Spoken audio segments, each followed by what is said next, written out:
Merci beaucoup d'être présent ce soir à Unimail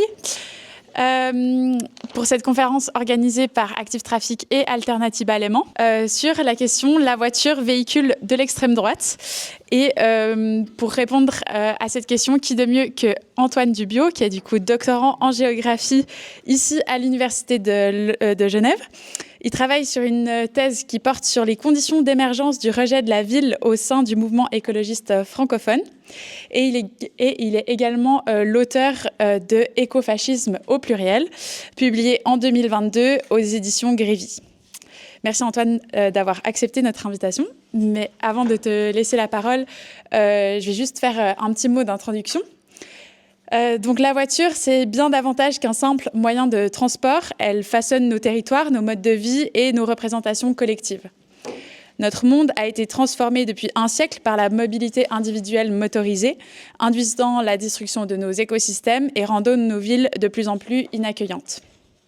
La voiture est devenue à la fois un pilier du système économique capitaliste, mais également de notre imaginaire social. Elle est devenue un terrain où s'entrecroisent dépendance matérielle, attachement affectif et tensions politiques et citoyennes. Source de paradoxe, la bagnole est devenue à la fois La bagnole est souvent à la fois vécue comme une contrainte par certains et certaines, une source de nuisance pour d'autres, ou encore comme un symbole de réussite sociale. Et alors, attention, disclaimer.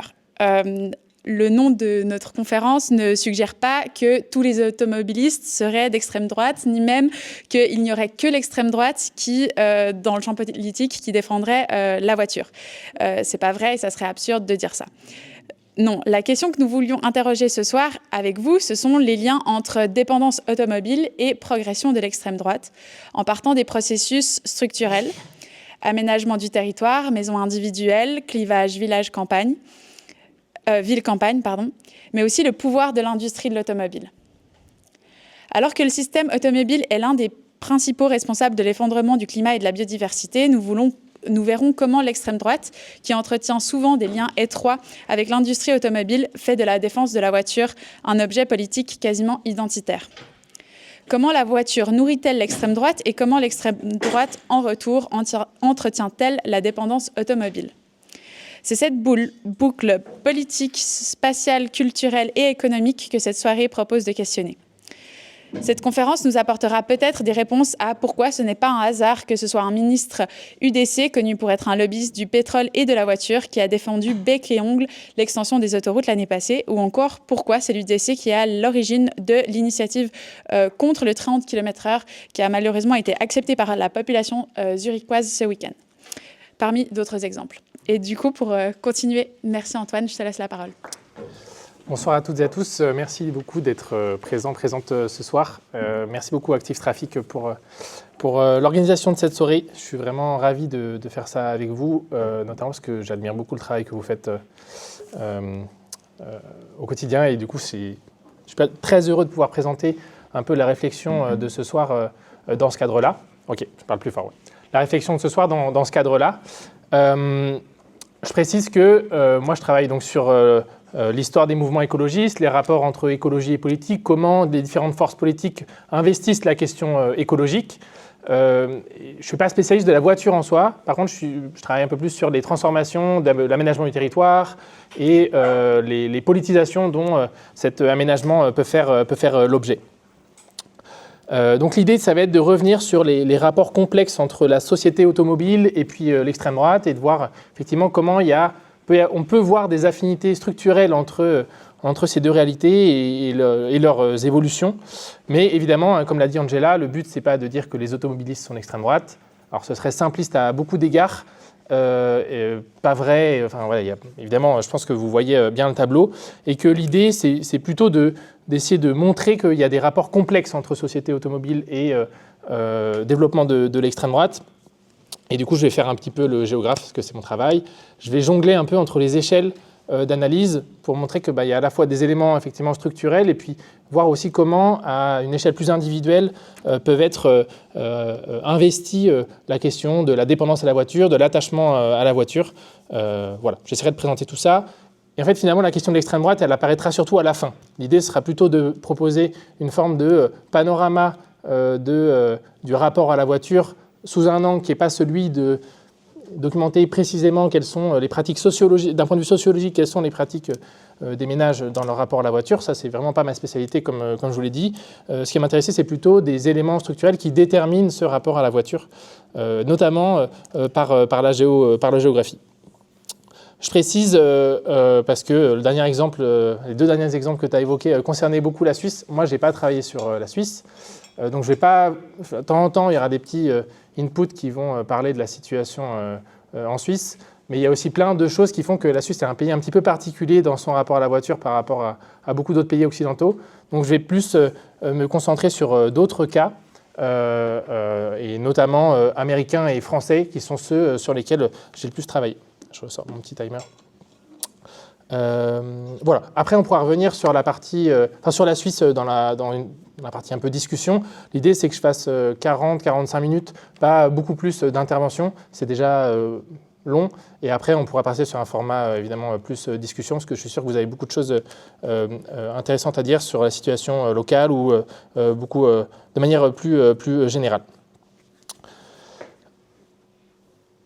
La réflexion de ce soir, elle s'inscrit pour moi dans une réflexion un peu au long cours sur les rapports entre l'extrême droite et la question écologique.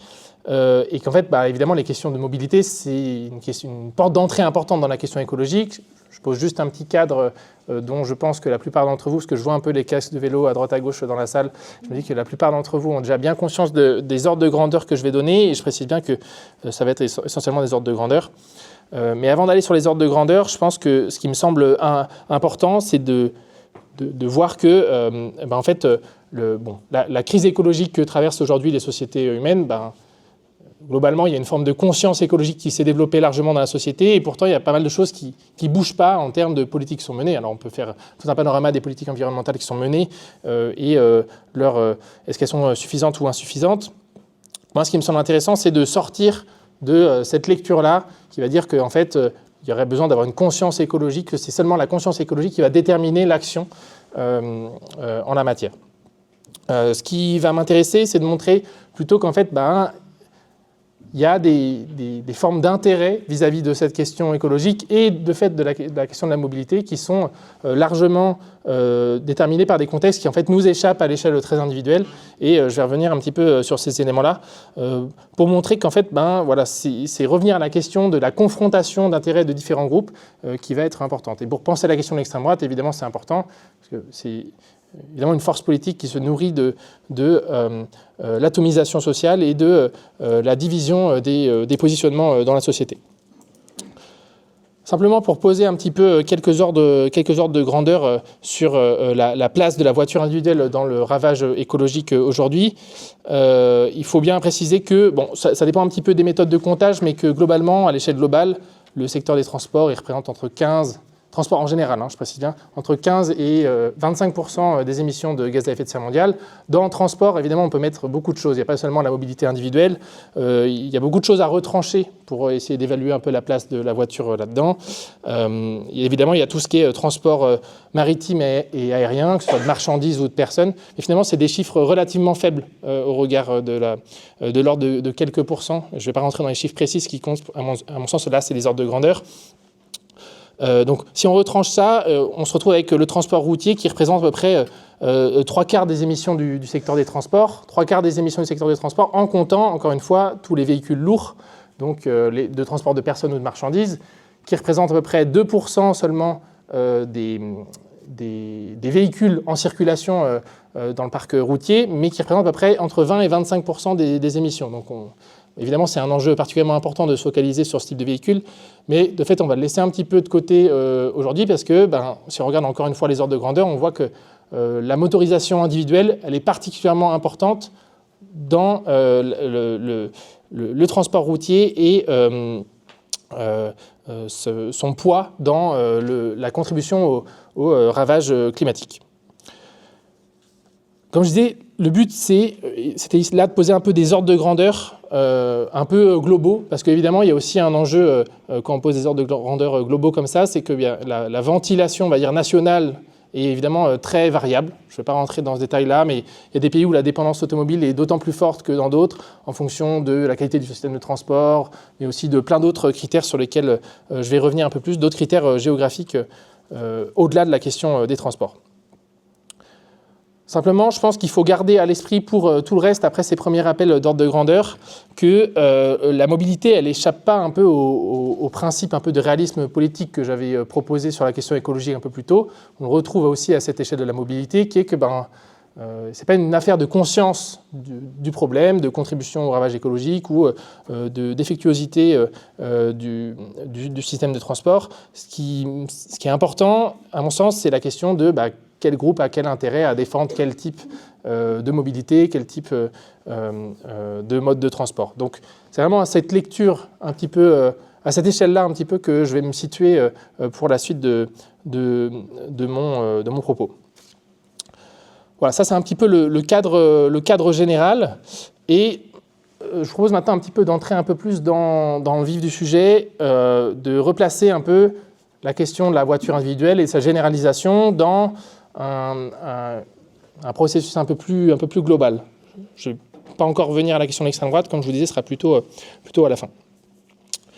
Entre les années 50 et les années 2000, la plupart des pays occidentaux ont vu se généraliser la voiture individuelle comme le principal mode de transport dans la société. Alors évidemment, il y a des variations nationales, encore une fois, mais je vais pas revenir beaucoup dessus. Cette évolution-là, cette généralisation, elle est généralement expliquée comme reposant avant tout sur une forme de prouesse technologique, au sens de, en fait, la voiture serait une invention géniale qui permettrait de répondre à des besoins humains fondamentaux de déplacement, qui permettrait d'aller à peu près où on veut. En tout cas, c'est un cadrage qui a été, je pense, largement dominant dans la manière dont la voiture a pu être promue. Et puis, par leurs efforts, les industriels auraient réussi à produire des voitures en série, ça les aurait rendues accessibles à l'ensemble de la population. Donc on retrouve toujours ce mythe de la réussite, de la prouesse technologique qui en fait infuse dans l'ensemble des discours qu'on retrouve sur l'automobile. Et puis ensuite, on aurait, pas complètement, plutôt en parallèle, on aurait aussi les États qui auraient planifié, investi dans le développement d'infrastructures pour répondre à ce besoin de mobilité naturelle, fondamentale des humains. Et que c'est grâce à ce contexte-là que désormais, équipés de leur voiture, tous les ménages auraient enfin la possibilité un peu de s'extraire de la vie urbaine et puis seraient allés un peu s'installer aux alentours des villes.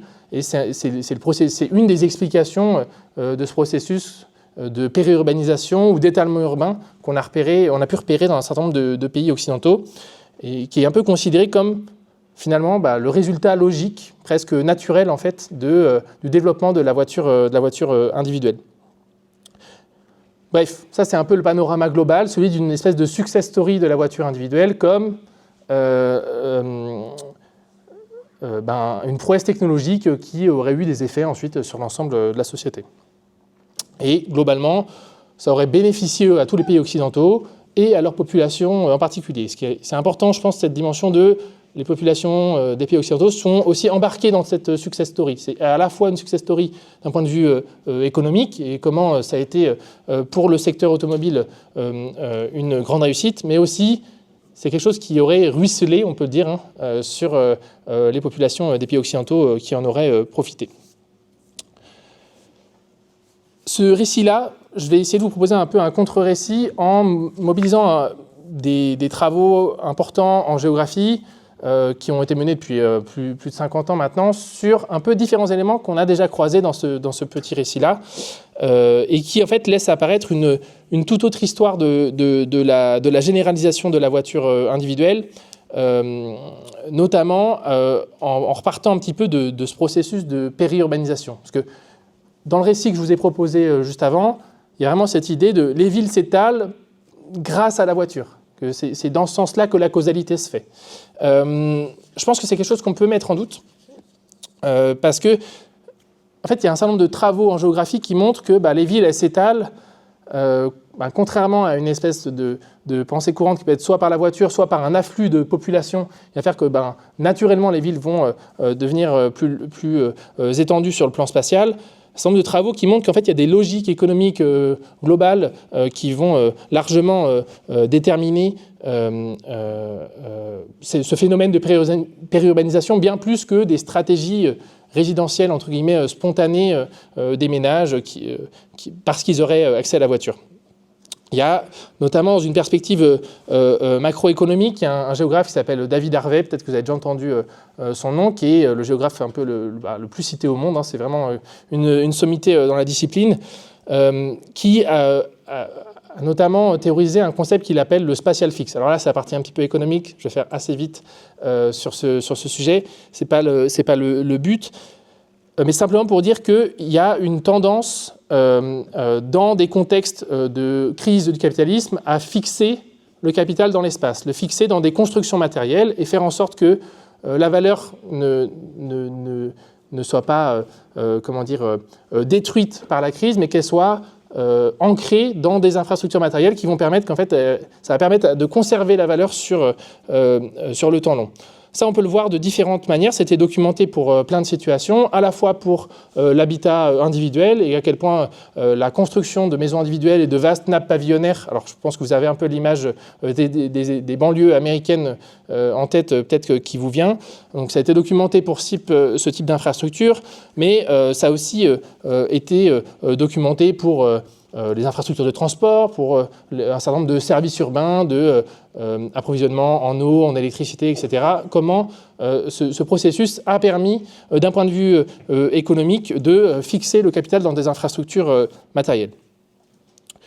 Ça, c'était au niveau un peu macroéconomique. Si on revient un peu au niveau mésoéconomique, c'est-à-dire au niveau des secteurs économiques eux-mêmes, en fait, on voit bien que ce processus, il a aussi un certain nombre d'avantages intéressant pour tout un tas de secteurs. C'est-à-dire que pour le secteur de la construction, évidemment, ça ouvre le fait de construire des maisons en série, en usine, et puis ensuite d'aller les construire un peu en kit à différents endroits sur le territoire. En fait, ça ouvre des marchés importants pour ce secteur-là, des marchés très profitables par rapport à d'autres types de constructions qui existaient déjà.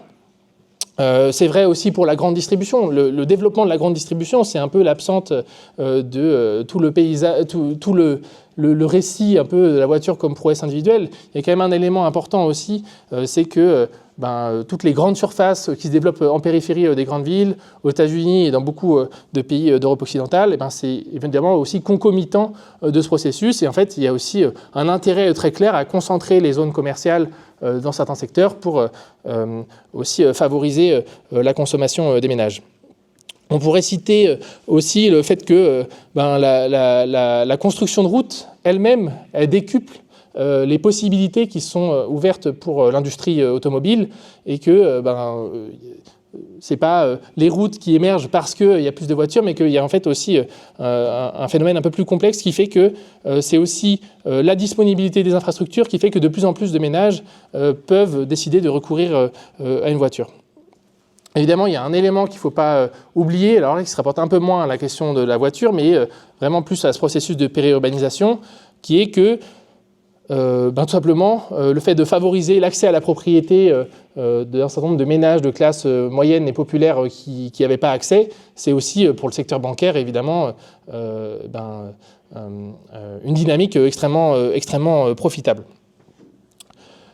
Tous ces éléments-là, ça me semble important de les avoir en tête un peu comme toile de fond. Alors évidemment, ils se matérialisent un peu différemment dans les différents pays. L'exemple un petit peu ultime, c'est les États-Unis, avec évidemment ces nappes pavillonnaires à perte de vue qui se sont développées de manière absolument dérégulée. C'est-à-dire que c'est vraiment les promoteurs et constructeurs privés qui ont nourri cette dynamique avec des formes d'investissement variées. Je ne vais pas revenir sur ça. Mais c'est important, je pense, de voir cette dynamique globale. Là, c'est un peu la matérialisation pure de ce spatial fixe que j'évoquais plus tôt. Il y a évidemment des situations beaucoup plus contrastées dans la plupart des pays occidentaux où il y a eu des régulations de ce processus d'étalement urbain qui ont été plus importantes. Donc moi, comme je disais, j'ai plutôt travaillé sur la France. En France, il y a plusieurs choses qui jouent. Déjà, il y a des plans d'aménagement du territoire qui sont importants depuis depuis les années 60 en particulier, notamment sur cette question de l'étalement urbain. C'est une question qui est appréhendée, c'est-à-dire que le développement pavillonnaire, il n'est pas anarchique, il est réfléchi pour être fait dans certaines limites. Et au-delà de ça, l'État français a largement investi aussi dans des grandes infrastructures, alors pas uniquement routières, mais largement dans des infrastructures routières, notamment autoroutières, qui participent aussi de ce processus de favorisation de la voiture comme mode de transport le plus efficace dans une telle situation. Je vais faire un panorama un peu d'un certain nombre de pays. On retrouve par exemple, en Allemagne, on retrouve un peu une situation un peu analogue à la France, où il y a une forme de régulation de l'étalement urbain qui est importante. Au contraire, plutôt de pays du sud de l'Europe, que ce soit en Espagne ou en Italie, où là, il n'y a pas cette dimension-là d'encadrement de la périurbanisation, de l'étalement urbain. Au contraire, c'est plutôt un processus qui s'est fait de manière anarchique. Mais dans tous les cas, en fait, on retrouve ce même étalement, quelles que soient ses formes, qu'il soit organisé ou pas, c'est un élément qu'on retrouve de manière assez systématique. Ce qui est intéressant là-dedans, c'est que de la manière dont je le présente, il peut sembler en fait que tout le monde est un peu gagnant dans l'affaire. C'est-à-dire que à la fois les ménages accèdent à la propriété, accèdent à une forme de stabilité sociale aussi qui est associée à ce type de statut dans un certain nombre de pays, ce qui n'est pas du tout un statut naturel, mais ça on laisse un peu de côté. Et les différents secteurs du capital que j'ai évoqués, que ce soit de la construction, le secteur automobile, le secteur bancaire, profitent aussi de cette situation. Donc, finalement, la situation peut sembler un peu idyllique pour tout le monde. Ce qui me semble important, c'est de voir que ce panorama, ce qu'il nous dit, c'est que c'est précisément pas une simple affaire technologique, une simple prouesse technologique, la généralisation de la voiture. C'est plutôt le produit de ces vastes transformations de l'aménagement du territoire. C'est elles qui rendent possible le fait que cette innovation particulière, en fait, a pu se généraliser parce qu'elle bénéficie d'infrastructures au sens large, pas seulement pour circuler, mais aussi de toute une organisation géographique de la société qui permet d'en faire le moyen de transport le plus efficace pour une large partie de la population. Depuis tout à l'heure, j'ai beaucoup brodé autour de la question de la périurbanisation et je vous dis, les villes s'étalent de manière un petit peu naturelle, comme si c'était évident et comme si... alors que je pense que tout le monde est bien conscient que les espaces périurbains que j'évoque, les fameuses nappes pavillonnaires, en fait, c'est évidemment pas les mêmes espaces urbains que les centres-villes. Et pourtant, on les regroupe un peu sous cette même catégorie. Et là, je pense que c'est important de bien voir qu'en géographie, on distingue généralement il y a plein de définitions de la ville un peu concurrentes. Ce qui me semble important, c'est d'en distinguer deux au moins, qui me semblent vraiment assez clairs pour comprendre le processus. C'est qu'on peut distinguer ce qui est une ville d'un point de vue morphologique et ce qui est une ville d'un point de vue fonctionnel. Et je vais revenir un petit peu sur cette division. Ce qu'on peut considérer comme la forme urbaine, c'est-à-dire la ville dans une définition morphologique, c'est la continuité de l'espace bâti. C'est le fait que y a une forme d'artificialisation, bétonisation qui est continue dans l'espace et qui fait que c'est dans ce cas-là qu'on parle de ville. Quand on parle par exemple d'agglomération urbaine, ce qui est dans le langage courant est maintenant passé pour parler plutôt d'une agrégation de villes, mais en fait agglomération urbaine, c'est vraiment cette idée de continuité du bâti qui est assez claire. C'est une différence qui est paysagère, c'est-à-dire que globalement, c'est un peu par cette définition morphologique que communément on considère la différence entre ville et campagne. C'est vraiment à partir de la continuité du bâti. Je pense que tout le monde a un peu une idée de ce que ça peut représenter. Quand on pense à un espace urbain, on pense justement à un espace bâti, et que dans l'espace rural, on passe cette continuité-là, et donc on identifie généralement la distinction ville-campagne à partir de cette division. L'autre définition de la ville, donc celle de la fonction urbaine, c'est-à-dire la ville selon une définition fonctionnelle, c'est le fait que la ville, c'est une concentration des activités au sein d'un espace, des activités sociales, économiques, culturelles, toutes les activités qu'on peut retrouver dans la société. Et ce qui me semble important de voir, c'est que du coup, cette concentration a fait qu'il y a aussi un rayonnement sur le territoire environnant. Et en fait, ces deux définitions, elles ne sont pas complètement ne se recouvre pas complètement. C'est-à-dire que si on prend une définition fonctionnelle ou une définition morphologique, on ne va pas faire apparaître les mêmes réalités. Et surtout, les deux processus, ils ne se recouvrent pas d'un autre point de vue, c'est que la définition morphologique de la ville, elle est globalement à peu près visible dans l'espace, on la voit se matérialiser très nettement, alors que, je veux dire tout à chacun, il n'y a pas besoin de faire des statistiques ou des observations particulièrement développées pour identifier cette distinction. Au contraire de la ville d'un point de vue fonctionnel qui, elle, nécessite en fait, de montrer qu'il y a des flux de personnes, etc., qui vont par exemple travailler dans les centres-villes. Voilà. Pourquoi cette distinction elle me semble importante?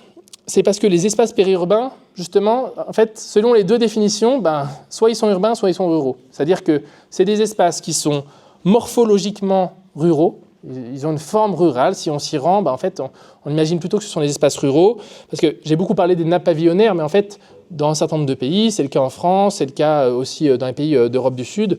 Au contraire, la périurbanisation, elle prend plutôt la forme de village, en fait, parce que le développement se fait plutôt par grappe et pas forcément par nappe, pour plein de raisons, mais en Europe du Sud, c'est parce qu'il y a notamment une importance très forte de la propriété familiale, et donc chaque famille a son petit lopin de terre, et donc ça se développe beaucoup à partir de ce paysage-là. Voilà, donc les espaces urbains, ils sont morphologiquement ruraux, mais ils sont fonctionnellement urbains. Et c'est là, je pense, qu'il y a quelque chose d'important, parce que en fait, ça veut dire qu'ils sont orientés vers les grandes villes dont ils sont environnants, c'est-à-dire que les habitants, alors ça dépend des pays, par exemple en France, la définition c'est qu'il faut qu'il y ait au moins 40% de la population active d'une commune qui travaille dans le pôle centre, donc ça peut être soit la ville-centre, soit les villes tout à fait proches, et c'est ça qui fait qu'une commune est considérée comme périurbaine ou pas. Donc on voit bien cette dimension fonctionnelle, on voit bien que c'est la question du flux, de comment la population d'un territoire est dépendante d'un autre qui compte. Mon hypothèse, c'est qu'en fait, et sur laquelle repose une grosse partie de ma réflexion pour ce soir, c'est qu'en fait, l'écart entre ces deux définitions, et dans le cas des espaces périurbains, en fait, elle n'est pas anodine, parce que je pense que c'est précisément ce qui peut expliquer, en grande partie, la question de la dépendance à la voiture individuelle. Notamment parce que, en fait, dans cette idée d'espace fonctionnellement urbain, en fait, globalement, une des questions évidemment déterminantes, c'est celle des déplacements domicile-travail. Et à quel point, en fait, par rapport, une des évolutions importantes, un peu sous-jacentes, que je n'ai pas trop évoquées sur les transformations de l'aménagement du territoire, c'est qu'il y a aussi une spécialisation des espaces, et que les espaces d'habitation et les espaces économiques ont tendance à se dissocier. Alors, à la fois se dissocier de manière un petit peu globale, mais il y a aussi une dissociation qui se joue dans les stratégies résidentielles elles-mêmes. C'est-à-dire que les personnes habitent de plus en plus loin de leur travail, et finalement leur temps de déplacement pour se rendre à leur lieu de travail, en voiture, en grande partie, mais pas uniquement, s'accroît. Et ça a des impacts aussi très concrètement sur le rythme de la vie quotidienne et le mode de vie des ménages. Je reviendrai un petit peu sur cette question du mode de vie ensuite. Voilà, bref. Tout ça, c'était pour vous montrer un petit peu cette question de comment certaines grandes transformations de l'aménagement urbain en fait, peuvent être appréhendées sous un angle géographique. Voilà, on était sur des lectures très macro. Ce que je vous proposais, c'est de changer un petit peu d'échelle maintenant et de revenir à une échelle un peu plus micro qui concerne peut-être un peu plus les ménages eux-mêmes et comment on peut positionner un peu, enfin comment on peut avoir une lecture sociale aussi de ces transformations et de leurs impacts sur les vies quotidiennes. L'hypothèse de départ, c'est une hypothèse qui est plutôt bien démontrée dans la littérature en sciences sociales sur la question de la voiture, c'est que c'est un moyen de transport qui est devenu un peu le liant, on va dire, l'élément central dans le mode de vie contemporain de larges franges de la population occidentale. Quand je dis le liant, c'est vraiment cette idée, en fait, c'est le moyen de transport qui, tout simplement, permet de se rendre à la plupart des activités de la vie quotidienne. alors l'activité professionnelle en particulier, mais en fait tout autre type d'activité, notamment parce qu'elles sont dispersées dans l'espace. On revient encore à cette question-là. Je pense que toujours avoir en tête qu'il y a la question d'abord de la structuration de l'espace au sens vraiment qui dépasse les individus et comment les individus eux-mêmes après ensuite individus et ménages ont des stratégies pour se mouvoir dans cet espace. Juste m'arrêter un petit peu sur ce concept de mode de vie, parce que bon, déjà il est sur la fiche, mais au-delà du fait que ce soit sur la fiche, c'est un concept qui me semble très important, parce que il y a dans l'idée de mode de vie, dans la manière dont il est généralement cadré dans le débat public, il y a vraiment cette idée du mode de vie comme un choix individuel que feraient les individus pour leur vie quotidienne, et un choix essentiellement de consommation, c'est-à-dire il s'agirait de choisir ce qu'on achète dans une offre qui nous serait proposée, et que finalement c'est essentiellement là-dedans qu'il y aurait des ajustements à faire. Encore une fois, je vais revenir à une échelle un peu plus vaste pour revenir à la question du mode de vie après. C'est que je pense que le mode de vie, en fait, c'est, contrairement à ce cadrage, c'est pas une question justement individuelle, enfin, pas purement individuelle. C'est que c'est plutôt parce que dans cette idée du mode de vie comme choix individuel, il y a un peu cette idée qu'il y aurait une forme de convergence naturelle entre un peu les choix de consommation de toute la population. Donc, comme s'il y avait une espèce de spontanéité dans cette convergence.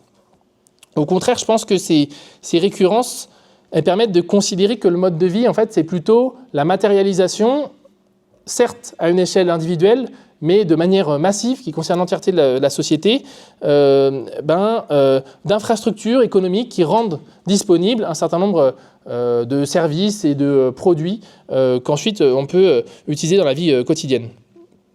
Et que ça concerne finalement l'ensemble de la population salariée et pas seulement une petite élite consommatrice, mais ça concerne vraiment l'ensemble de la population occidentale. Je pense que mettre l'accent comme ça sur les récurrences, il ne s'agit pas de dire que tout le monde vit de la même manière. Ce qui compte dans le fait de mettre en évidence des récurrences, c'est plutôt pour montrer que, en fait, il y a quand même un cadre matériel qui est celui de ces infrastructures économiques à l'échelle globale qui permettent de bénéficier d'un certain nombre de produits et services au quotidien, et qu'en fait, il n'est pas possible à l'échelle vraiment individuelle de s'extraire de ce cadre général. Cette conception structurelle du mode de vie, il y a plein de travaux qui la documentent. Il y a une version en particulier qui me semble intéressante, celle de deux sociologues allemands qui s'appellent Ulrich Brandt et Markus Wissen, qui ont proposé un concept qu'ils appellent le mode de vie impérial. Je pense que c'est intéressant parce que finalement, il y a un peu une confrontation entre mode de vie d'un côté, qui est donc ce cadrage très individuel, et puis impérial, forcément, on est sur un système de domination politique à l'échelle globale qui est évidemment important. Selon eux, leur propos, c'est de dire que globalement, les pays riches en Occident, ils maintiennent leur niveau de vie grâce à l'exploitation intensive de ressources, de travail et d'écosystèmes qui sont situés ailleurs dans le monde et généralement dans le sud global.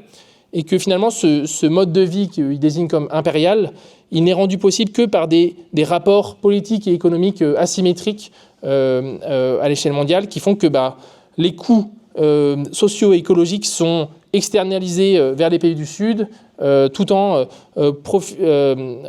concentrant les bénéfices dans les pays du Nord.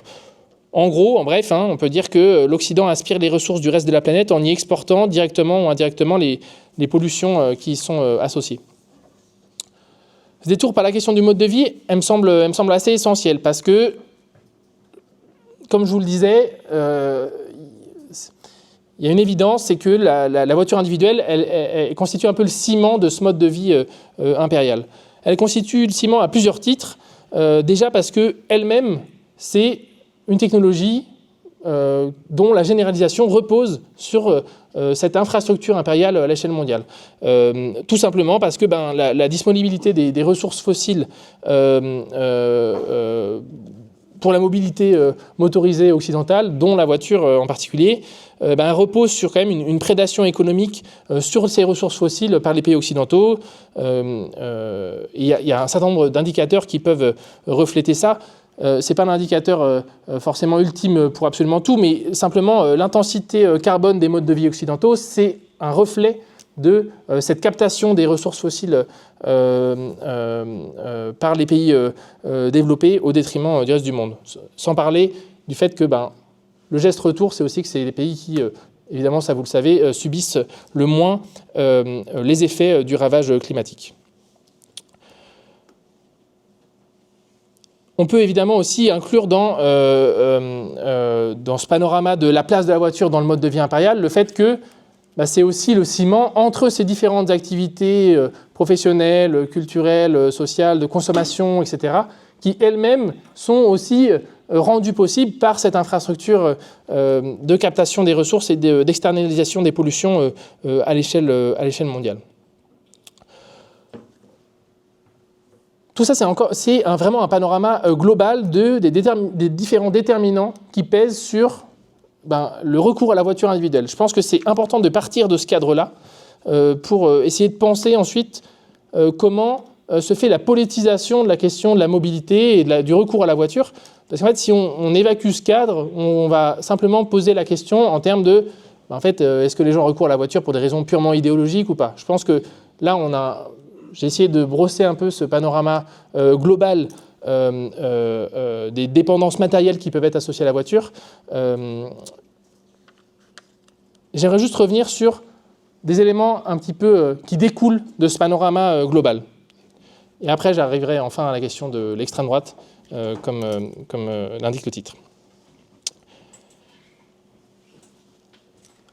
Ce mode de vie impérial, il est important parce que, en fait, il complète un peu le panorama en termes d'aménagement du territoire que j'ai proposé plus tôt au début, et ces deux facettes qui montrent un peu comment il y a une forme de dépendance automobile qui est à la fois géographique et infrastructurelle, on peut dire. Et ces deux dimensions-là, elles sont évidemment importantes, mais il me semble en fait qu'elles ne suffisent pas. Et c'est là que je vais me rapprocher à nouveau... je me rapprochais plutôt des discours idéologiques sur la défense de la voiture, parce que je pense qu'il y a quand même quelque chose à voir dedans, c'est qu'on peut, à mon sens, repérer quand même des formes d'attachement à ce mode de vie. Ce n'est pas parce que ce mode de vie il est déterminé par des logiques économiques globales sur lesquelles les individus n'ont pas beaucoup de prise, qu'il n'y a pas des formes d'attachement. Mais ce qu'il faut, à mon sens, c'est essayer de documenter et d'expliquer comment ces formes d'attachement elles sont enchevêtrées avec les dépendances que j'ai dessinées plus tôt. Il y a un élément important pour essayer de documenter cet attachement au mode de vie impérial de manière globale et à la voiture en particulier, c'est que finalement, du point de vue des ménages, l'accès à la propriété, en fait, c'est aussi une forme de stabilité sociale qui est acquise. Stabilité à la fois dans la propriété elle-même, mais aussi c'est un peu la matérialisation, le nœud d'un certain projet familial en général. Enfin, c'est aussi une réalité largement documentée que c'est le projet d'achat d'une maison, notamment en zone périurbaine, ça a été pour de nombreux ménages occidentaux dans la deuxième moitié du XXe siècle, évidemment un désir socialement nourri qui a été particulièrement important. C'est-à-dire que la voiture, en fait, elle fait complètement partie de ce paysage-là, de ce projet socialement construit d'accession à la propriété et d'accession à une forme de stabilité sociale, familiale large. La voiture, c'est vraiment le liant entre ces différents éléments. Elle est au cœur de la famille nucléaire un peu traditionnelle, telle qu'elle est conçue. Et il y a un certain nombre évidemment de productions culturelles, de films qui alimentent largement cette conception-là. Mais il y a aussi des travaux en sciences sociales, évidemment, sur la place que la voiture peut avoir dans les modes de vie familiaux. Il y a évidemment le phénomène des mamans-taxis, que vous voyez très bien, et le fait que les mères de famille utilisent la voiture pour conduire les enfants à leurs différentes activités, que ce soit à l'école, mais aussi à leurs activités périscolaires, qu'elles soient sportives, artistiques, ou aussi les conduire chez leurs amis, etc. Du fait, aussi, évidemment, de tout ce contexte qu'on a largement évoqué, de fragmentation spatiale des activités et aussi de dispersion de l'habitat, ce que j'ai évoqué plus tôt. Donc, ça, c'est un premier élément. Un deuxième élément, c'est que chez les hommes, cette fois, il y a un investissement de la voiture individuelle qui peut aussi être une forme de source de reconnaissance sociale. Investissement à la fois dans les compétences mécaniques, dans le fait d'avoir une voiture plus grosse, plus prestigieuse, etc. Tout ça est largement aussi documenté. Il y a une politiste américaine qui a proposé un concept dont vous avez peut-être déjà entendu parler, qui est celui de pétromasculinité. Ça peut paraître être un concept un petit peu fantasque, mais en fait, c'est un concept qui décrit assez bien cette réalité-là et l'investissement par un certain nombre d'hommes, notamment de classes moyennes et populaires situées dans des zones rurales et donc largement dépendants de la voiture. Mais comment il y a aussi un investissement idéologique, un certain attachement à ce mode de transport parce qu'il favorise, il légitime en fait le recours à ce mode de transport. Donc, voilà, et je pense que c'est important de voir les deux facettes. C'est-à-dire qu'à la fois la facette, même si bien sûr tout ça est une lecture assez globale, la facette plutôt du côté des mères de famille et des pères de famille. Pourquoi ? Parce que en fait, souvent, il y a un peu un discours de... c'est essentiellement les hommes, et c'est pas complètement faux, mais essentiellement les hommes qui vont défendre la voiture individuelle dans les débats publics. Et ça va être un élément important d'association entre masculinité et défense de la voiture individuelle. Simplement, ce que je mentionnais sur les mamans taxi, ça me semble important parce que ça montre que en fait, la voiture, elle a vraiment ce rôle un peu central dans l'organisation de la vie familiale et dans l'organisation pratique de la vie familiale, dans toutes les activités courantes de la vie quotidienne. Et dans le fait que l'attachement à ce mode de transport, il est aussi largement déterminé par cette organisation familiale. Parce que l'organisation familiale, elle est, à un certain égard, une forme de refuge, de repli face aussi à la violence de la société, à son atomisation sociale et à un certain nombre de transformations structurelles de la société qui font que, en fait, la famille, c'est vraiment l'espace un petit peu préservé de toute cette réalité. Et que c'est souvent à ce titre, en fait, en réalité, que la voiture, elle est défendue. Alors, bien sûr qu'il y a aussi tous les éléments idéologiques qu'on a évoqués plus tôt dans l'introduction, sur le fait que la voiture, c'est un synonyme de liberté, que ça permettrait de se déplacer sans aucune forme de contrainte, etc. Toute cette idée d'aspiration naturelle à la liberté qui est largement promue pour défendre la voiture. C'est très juste, à condition de le replacer dans ce cadre d'ensemble de dépendance matérielle et d'attachement idéologique à la question de la voiture en raison d'une situation très particulière, dépendante, comme je disais, du modèle familial en particulier. Ce qui me semble important de voir là-dedans, là j'ai pas mal évoqué la question de l'attachement au mode de transport automobile, c'est que c'est pas soit l'attachement, soit la dépendance. Parce que souvent le débat il est un peu posé comme ça, c'est-à-dire qu'il y aurait un peu une forme d'alternative entre les deux. En réalité, je pense qu'il y a vraiment une dualité. C'est un peu ce que j'ai essayé de montrer, c'est que finalement, dans le mode de vie largement motorisé, en fait, il y a une situation de dépendance qui aussi nourrit des formes d'attachement, certes peut-être moins déterminants sur la manière dont ce mode de mobilité se développe en soi, mais qui nourrit quand même des formes d'attachement qu'on peut documenter en tant que telles et qui font partie aussi de stratégies des acteurs, des formes de réponse à ce contexte infrastructurel général sur lequel les acteurs n'ont pas de prise. Je vais maintenant passer à la question de l'extrême droite. Comment est-ce que, une fois que tout ce panorama il est posé, comment est-ce qu'on intègre la question de l'extrême droite à ce tableau ? Parce que pour l'instant, c'est vrai qu'on n'en a pas trop parlé, même pas du tout, à part simplement pour l'annoncer. Mais en fait, un certain nombre d'éléments que j'ai traversés dans le panorama que j'ai proposé, en fait, ils se retrouvent, à mon sens, dans la manière dont l'extrême droite appréhende, dans un certain nombre de pays occidentaux, la question du mode de vie, la question de la mobilité en particulier. Je pense que la nécessité de politiser la question du mode de vie est plutôt bien identifiée par l'extrême droite. C'est évidemment le cas aux États-Unis. Alors, ce n'est pas Trump qui a inventé évidemment l'expression de mode de vie américain, hein, c'est la nation américaine tout entière qui est largement adossée à cette idée de défense du mode de vie américain. Mais il se trouve que chez Trump, il y a une radicalisation de cette défense. C'est quelque chose qu'il a dit de manière assez évidente pour défendre la relance des énergies fossiles.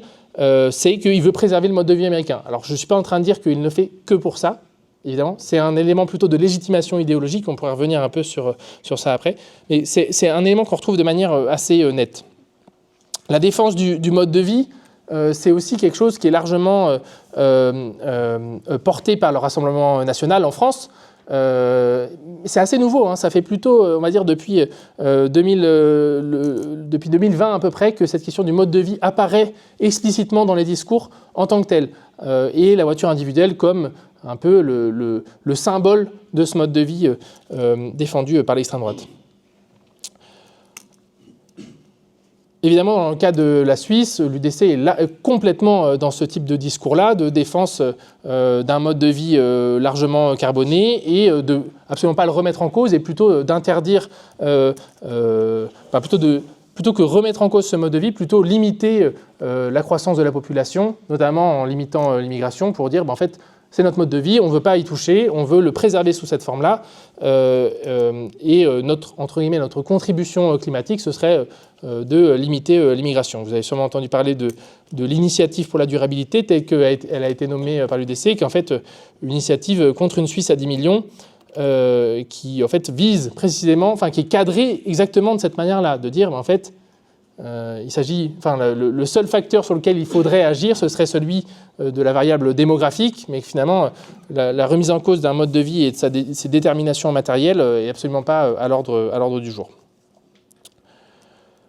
Là, on entre dans la question des rapports entre l'extrême droite et la question écologique.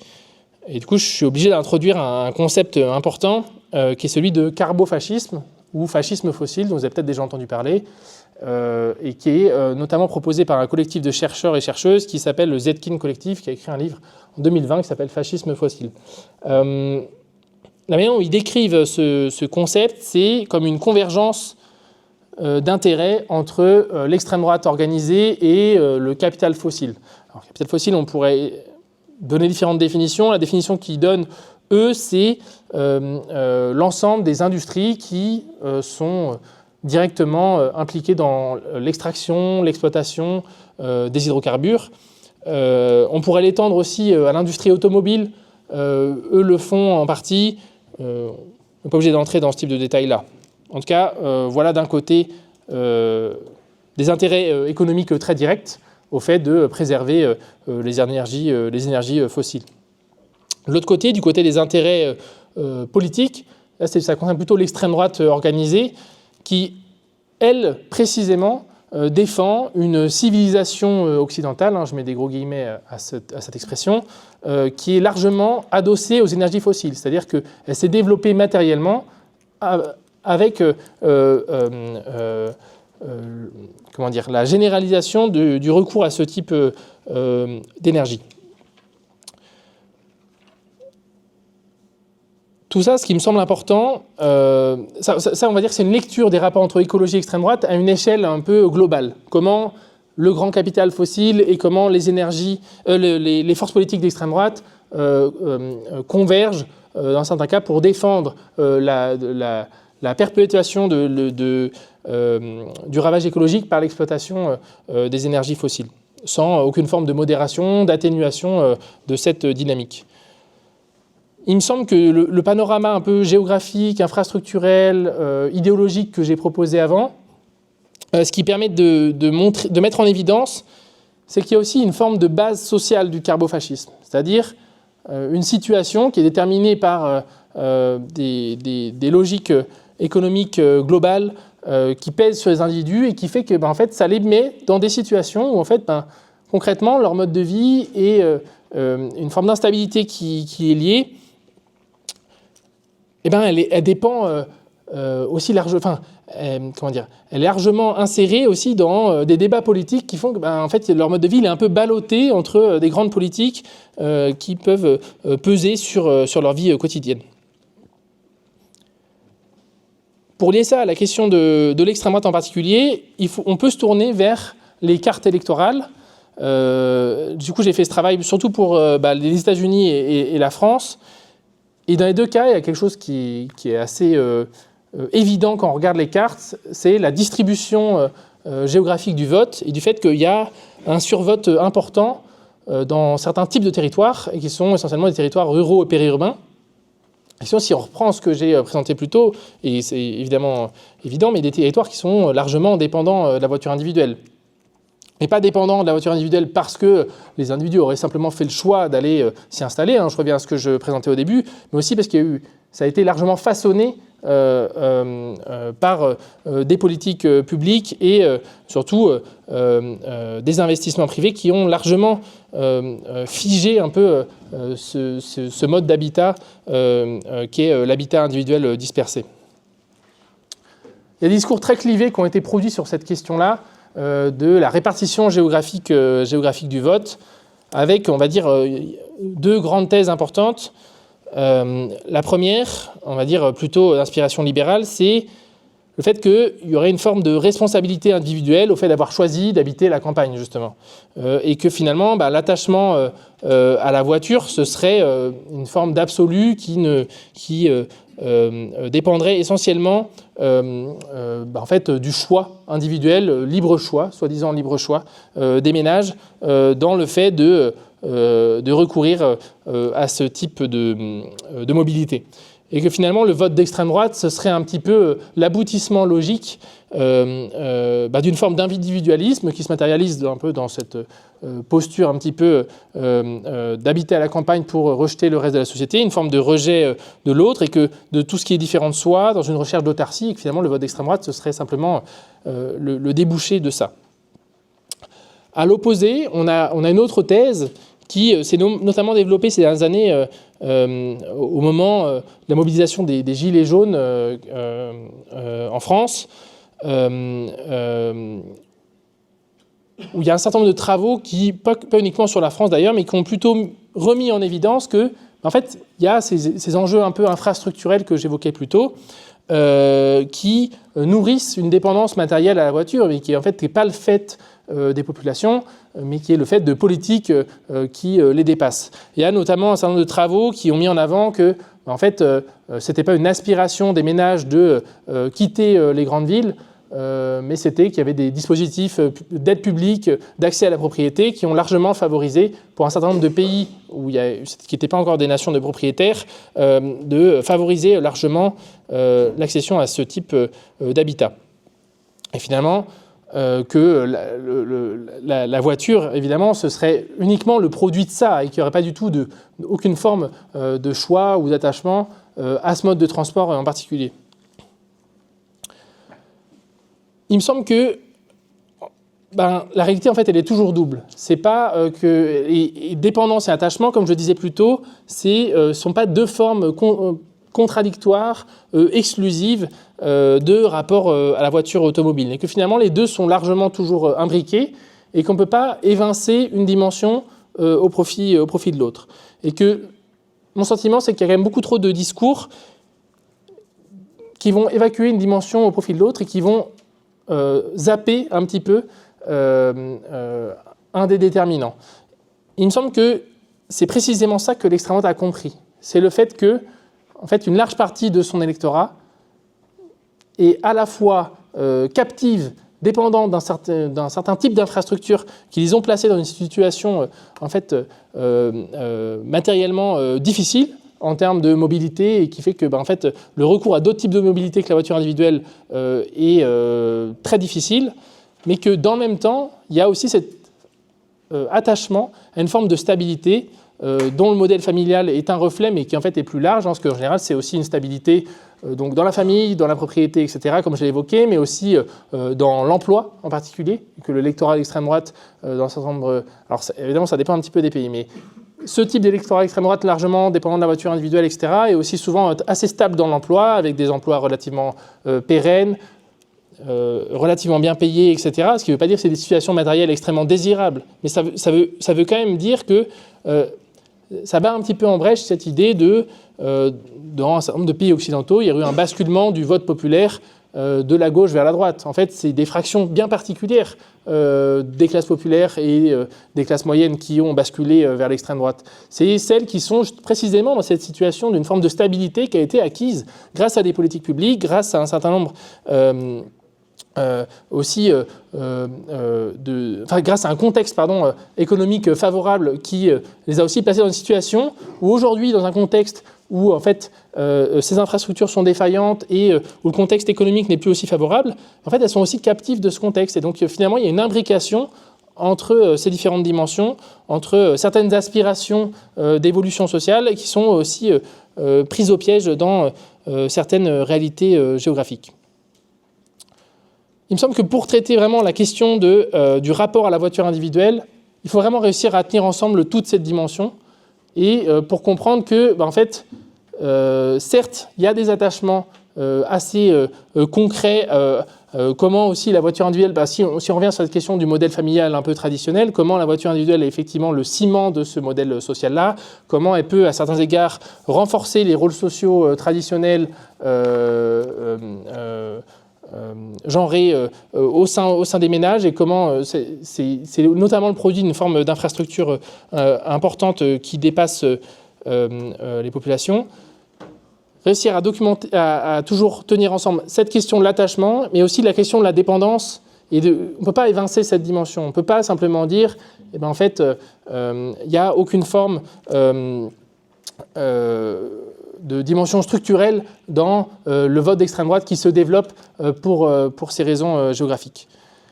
Ce qui me semble important de dire là-dedans, c'est que, encore une fois, je reviens à ce que je disais plus tôt au début sur la question écologique, c'est qu'il y a des enquêtes qui ont été menées ces dernières années qui montrent que, en fait, la conscience écologique, dans certaines parties de l'électorat d'extrême droite, notamment dans des territoires dépendants de la voiture individuelle, en fait, elle a largement progressé ces dernières années, mais qu'elle est un peu entravée aussi par un contexte géographique qui fait que, en fait, des politiques de mobilité douce, ça apparaît.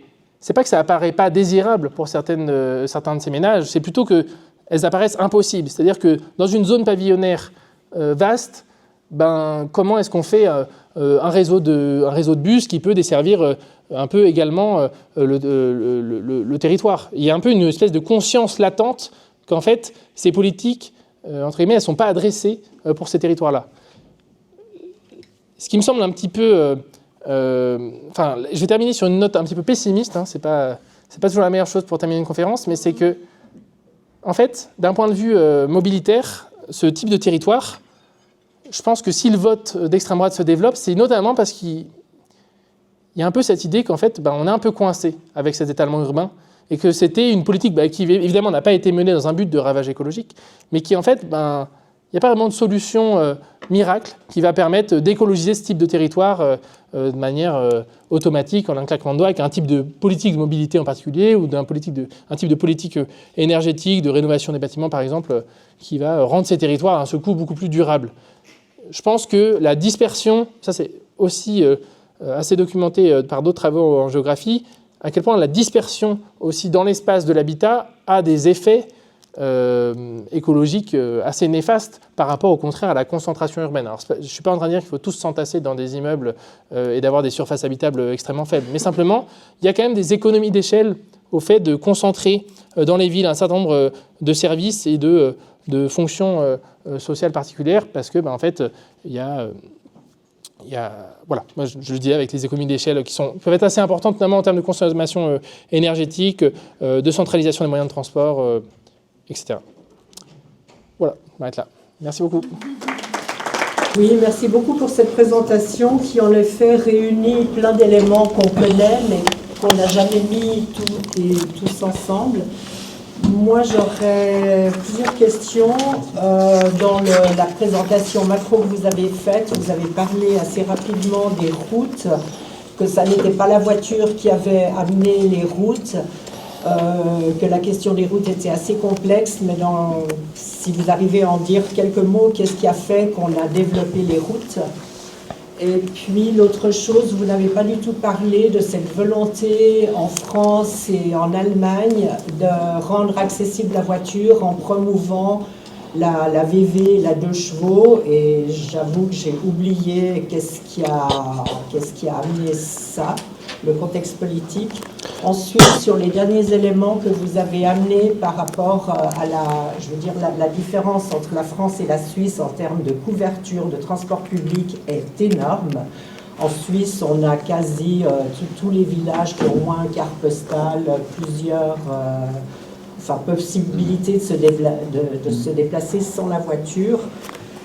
Et un autre élément qui est extrêmement différent avec la France, les États-Unis je laisse de côté, je ne connais pas, mais c'est le fait que très peu de gens sont propriétaires. Donc, comment expliquer, sinon par le fait qu'il n'y a pas eu de discours alternatif au discours de l'extrême droite, ce développement de l'extrême droite. Je vais commencer par la dernière.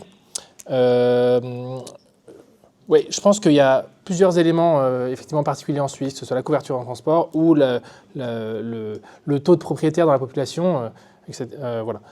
Moi, je ne suis pas spécialiste de l'UDC. En plus, l'UDC a une dynamique d'évolution qui est très différente de la plupart des pays, de l'extrême droite dans la plupart des pays occidentaux, notamment parce que c'est développé beaucoup plus tôt que dans la plupart des pays occidentaux, mais je pense que j'apprends pas grand-chose à qui que ce soit ici.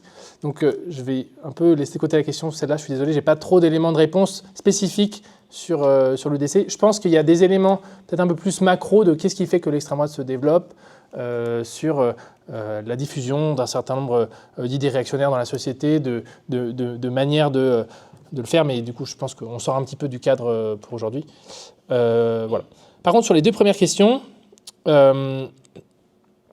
je vais renvoyer plutôt vers des références parce que moi, c'est pas les choses dont je suis spécialiste. Sur la question des routes, il y a un livre qui est sorti et je crois qu'à Active Traffic, vous avez fait une conférence avec lui, un chercheur qui s'appelle Nello Margales, qui a écrit, qui s'appelle Accumuler du béton, tracer des routes, et qui en fait explique bien cette dynamique-là, comment il y a un intérêt économique important au fait de développer des routes et comment ça nourrit ensuite l'industrie automobile et qu'il y a un effet économique qui se fait dans un sens qui peut paraître contre-intuitif, mais qui en fait est celui qui rend possible l'aspiration individuelle au recours à la voiture.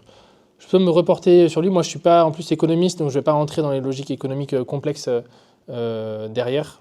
Je me perdrai un peu plus, probablement dans l'explication.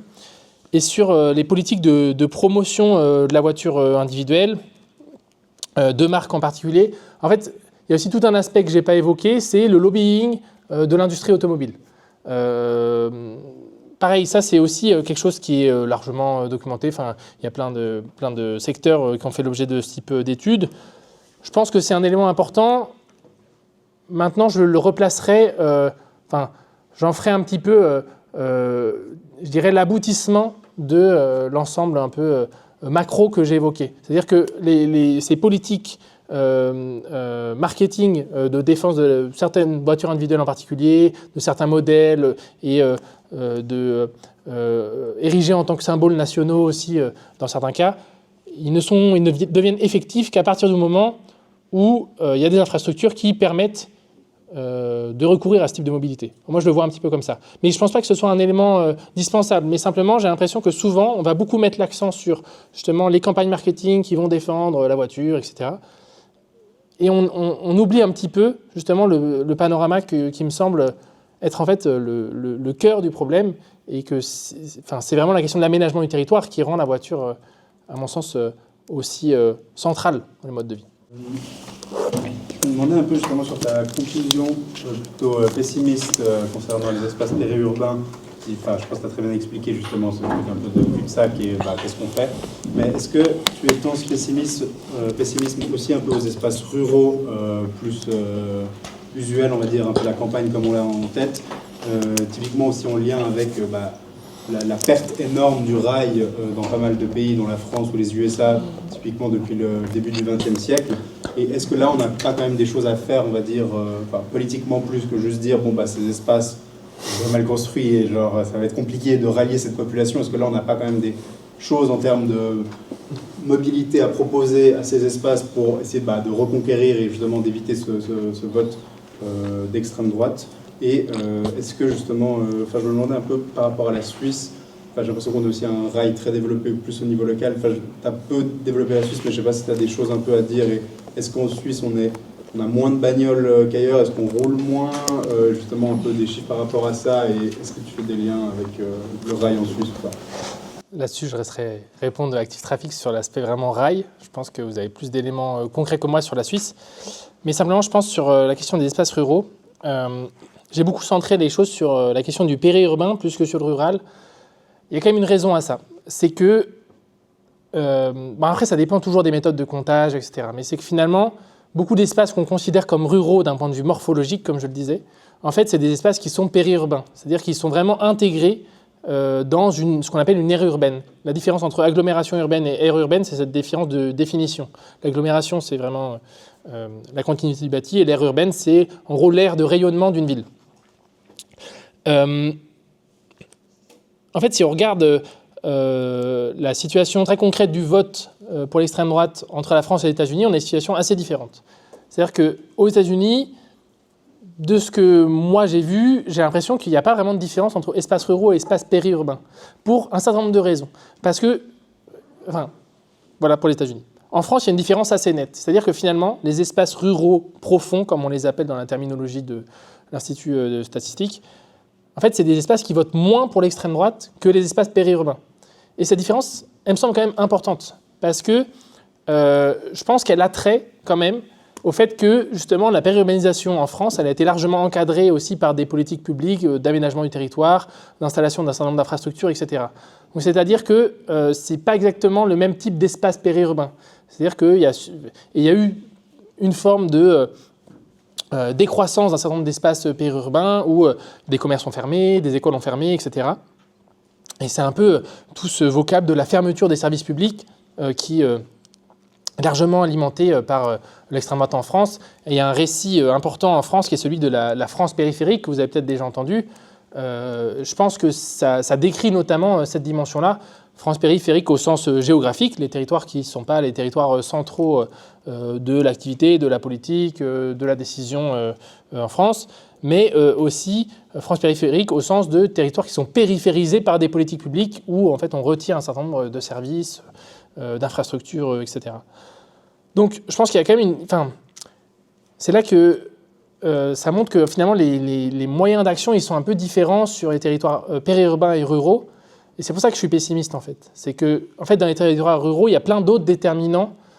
Parce que comme la vie n'est pas dirigée uniquement vers le centre urbain, il y a aussi d'autres déterminants qui pèsent sur le vote. Il y a beaucoup de travaux de sociologie électorale sur la ruralité et qui montrent qu'il y a des ruralités largement ancrées à gauche par des diverses formes de traditions, d'autres qui sont très ancrées à droite et que comment tout ça évolue. Enfin, il y a énormément de travaux là-dessus et qui montrent qu'en fait, il y a des déterminants qui sont différents de ceux des espaces périurbains parce que notamment, il y a un rapport au territoire qui est différent, une certaine histoire territoriale qui est différente, là où les espaces périurbains ont une forme beaucoup plus anonyme aussi. C'est quelque chose qui a été largement critiqué pendant un temps par les géographes spécialistes du périurbain, de dire que non, il y avait aussi une forme de territorialité périurbaine avec une forme d'identité. Mais j'avoue que moi, j'adhère pas beaucoup à ce type de travaux-là. Je ne dis pas que c'est pas vrai.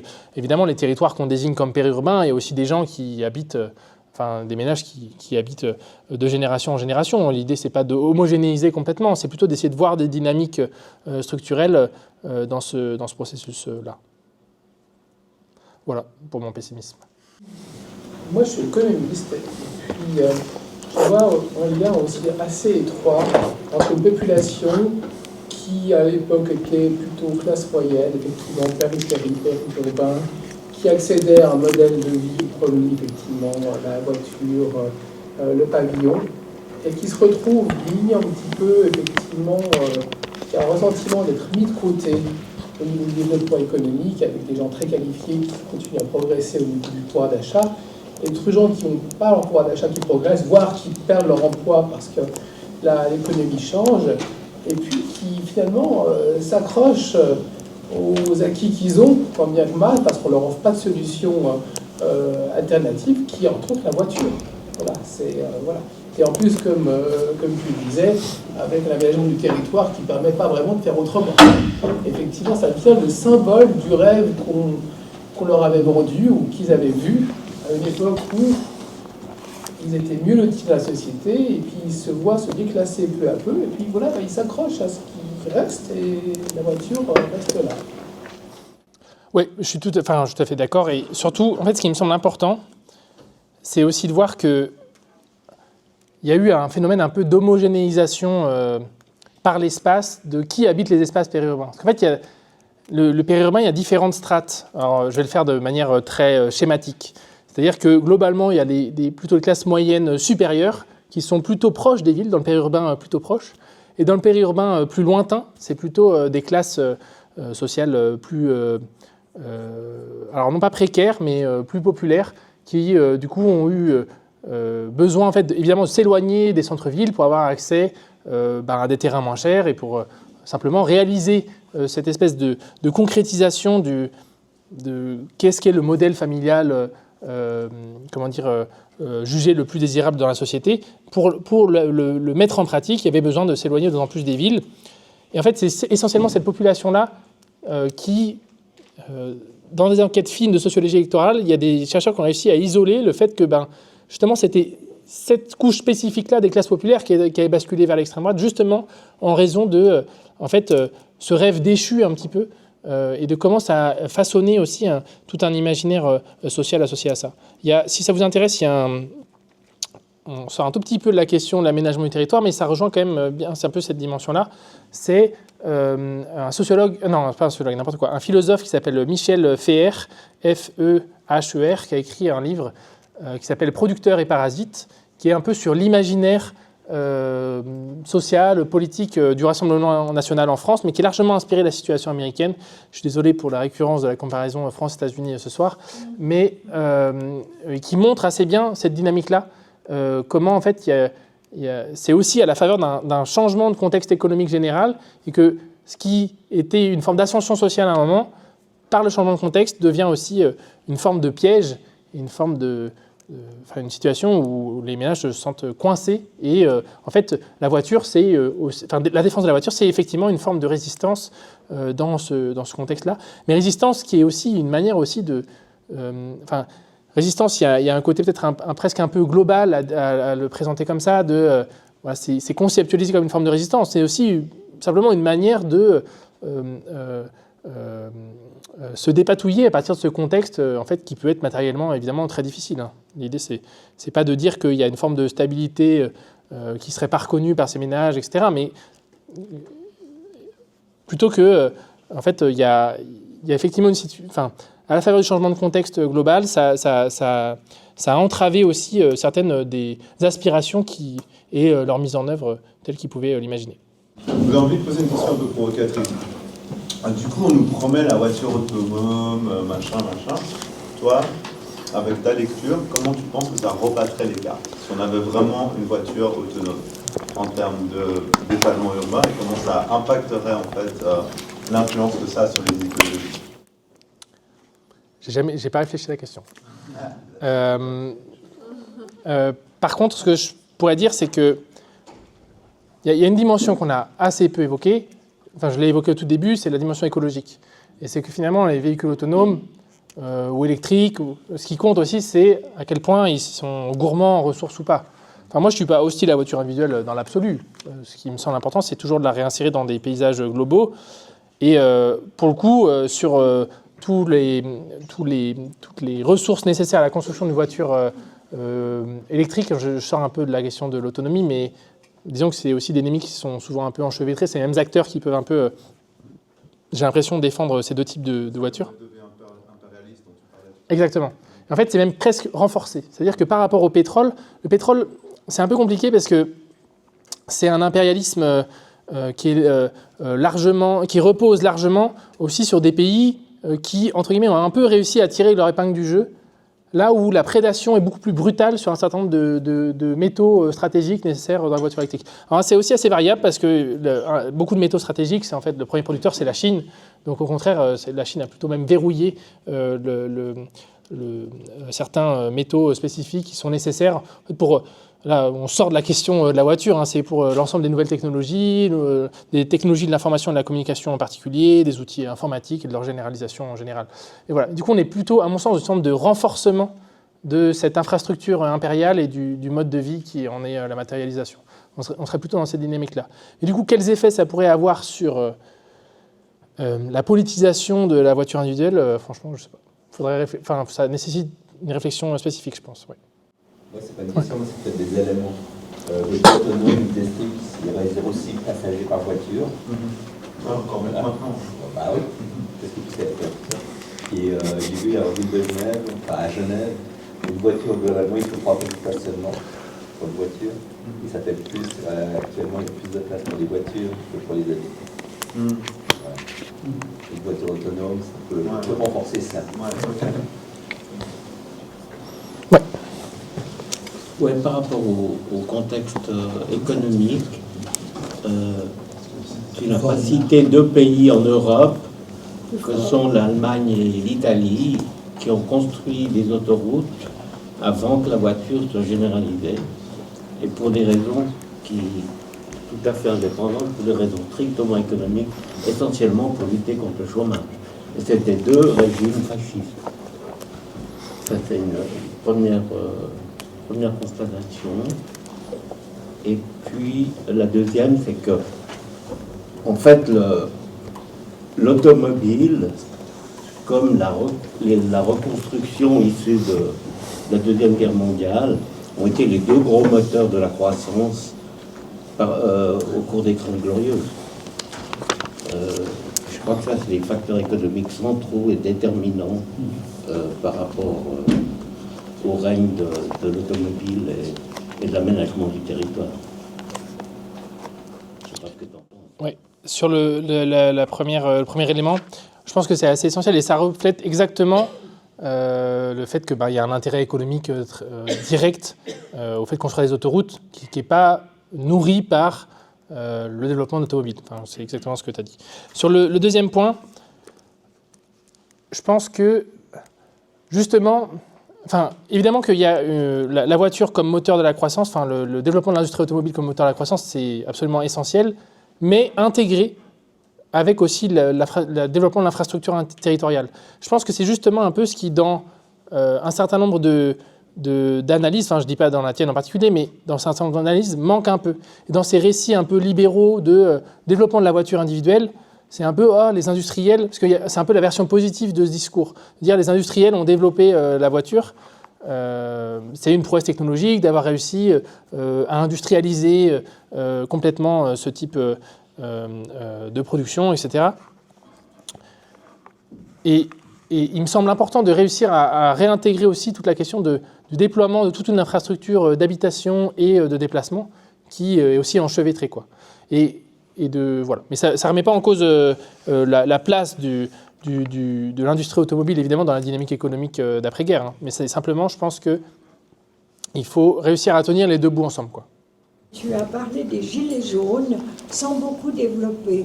Et je comprends un peu, mais j'aimerais bien que tu développes un tout petit peu. Question compliquée. Mais les gilets jaunes, évidemment, il y a un lien très évident avec la voiture individuelle, motorisée, thermique. Le mouvement des Gilets jaunes lui-même émerge en réaction à une taxe sur le carburant, et taxe qui s'appliquait en fait à tous les publics indistinctement. Et du coup, de fait, les personnes, les ménages les plus dépendants de la voiture au quotidien, qui faisaient le plus de déplacements, qui sont précisément les ménages périurbains qui habitent dans des zones morphologiquement rurales, comme je disais, mais qui travaillent dans des espaces urbains, évidemment, c'est eux qui allaient supporter le plus cette taxe. Et comme en plus, ce n'est pas les ménages les plus aisés, forcément, ça allait avoir un poids important sur leur budget. Ça, c'est la situation de départ, le point de départ. Il se trouve que c'est un point qui a parfois été un petit peu oublié, parce qu'après, le mouvement s'est développé de telle manière que c'est un petit peu passé sous silence. Ce qui me semble important, c'est que ce que je vais proposer, c'est une petite vision de cet épisode des Gilets jaunes à travers les yeux de la gauche française, politique, syndicale, comment est-ce que a été appréhendé ce mouvement. Au début, il y a eu un très net mouvement de rejet des Gilets jaunes. Rejet parce qu'il y avait vraiment cette idée que les Gilets jaunes, ils sont justement attachés à leur bagnole, ils sont attachés à un mode de vie jugé néfaste, etc. Et c'est plutôt... et aussi, il y a tout un stigmate en particulier, celui du beauf, qui a été largement associé aussi aux Gilets jaunes, en tout cas au début, donc en novembre, décembre 2018. Et puis, il y a eu une forme de retournement, c'est-à-dire que progressivement, les syndicats, les partis politiques, différentes figures intellectuelles ont pu dire, en fait, non, il faut défendre les Gilets jaunes, c'est des classes populaires, c'était un peu le discours. Et deuxième élément important, c'est de dire, en fait, leur rapport à la voiture, c'est une forme de dépendance. Et ce n'est pas une forme d'attachement uniquement à la voiture. C'est un peu ce deuxième discours que j'évoquais, et l'idée que justement les Gilets jaunes seraient simplement pris au piège du mode de vie adossé à la question automobile. Je pense que et du coup ça a nourri un retournement de la gauche, de dire en fait voilà, il faut remettre l'accent sur un peu ces dimensions structurelles-là. Il se trouve qu'en géographie, ça a été un débat important. Enfin, ça ne vous concerne pas plus que ça ne vous intéresse probablement pas, les débats entre géographes, mais ça a été un débat important. Parce qu'en fait, c'est un débat très ancien sur le développement des espaces périurbains. Il se trouve qu'au moment des Gilets jaunes, il y a un peu les deux thèses qui sont ressorties.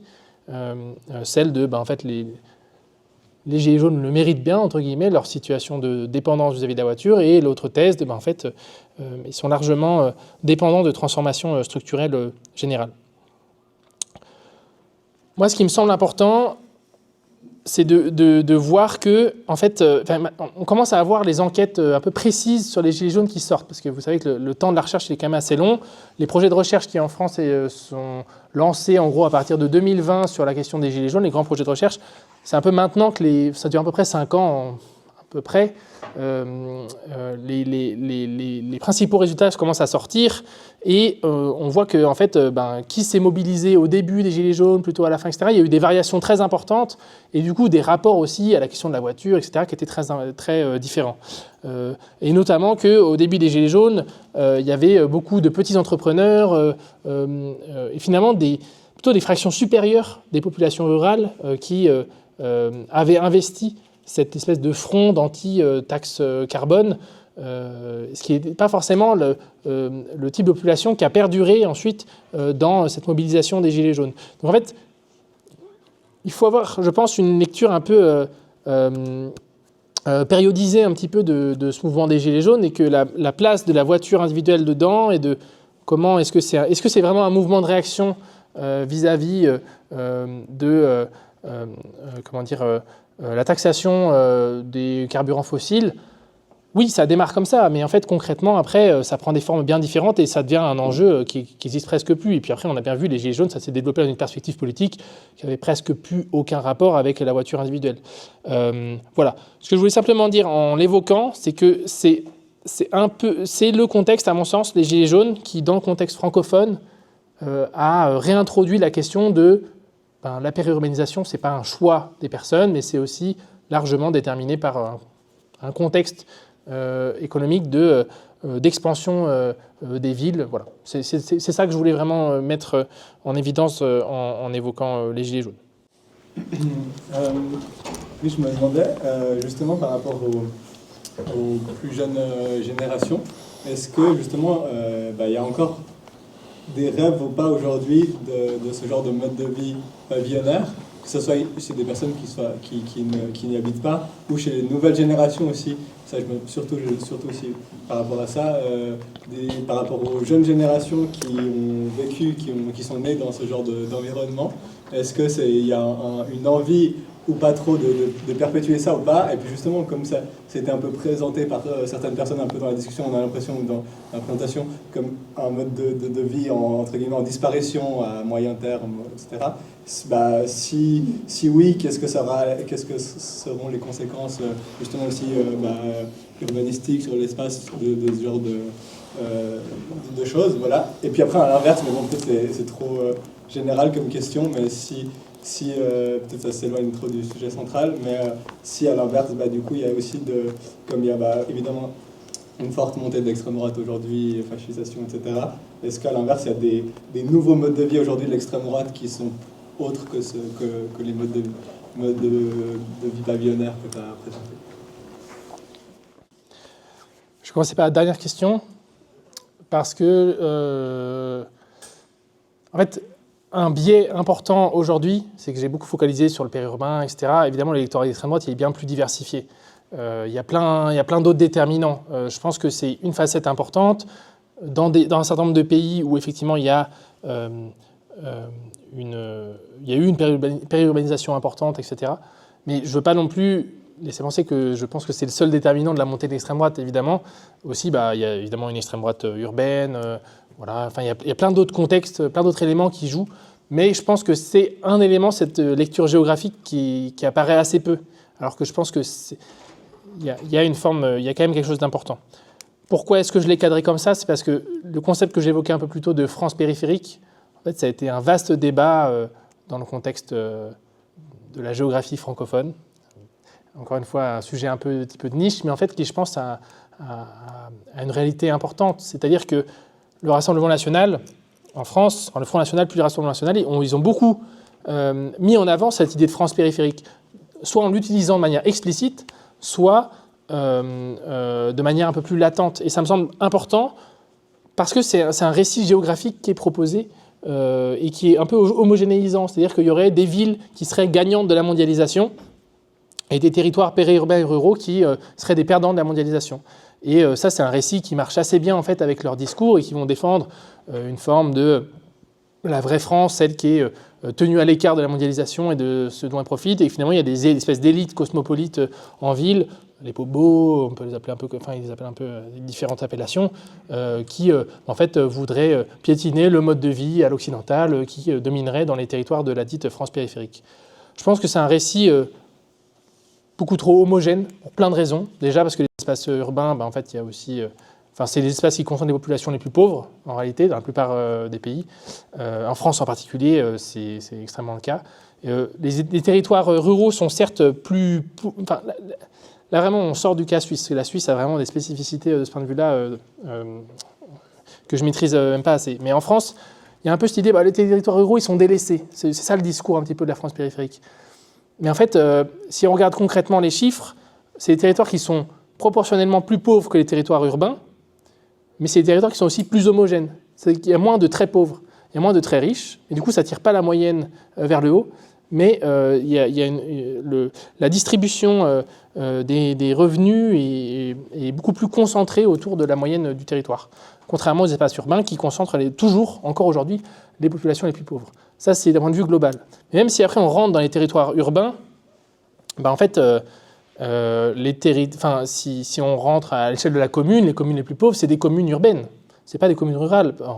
En France, évidemment, en banlieue parisienne, les communes du département de Seine-Saint-Denis, c'est les communes les plus pauvres de France. C'est aussi là où il y a des déserts médicaux. C'est aussi, on parle beaucoup. Il y a une espèce de focale sur les territoires ruraux seraient abandonnés, mais en fait, c'est d'autres déterminants qui jouent. À mon sens, c'est pas une fracture urbain-rural, c'est plutôt une fracture sociale un peu plus traditionnelle, et que c'est des territoires populaires où des services publics sont supprimés, etc.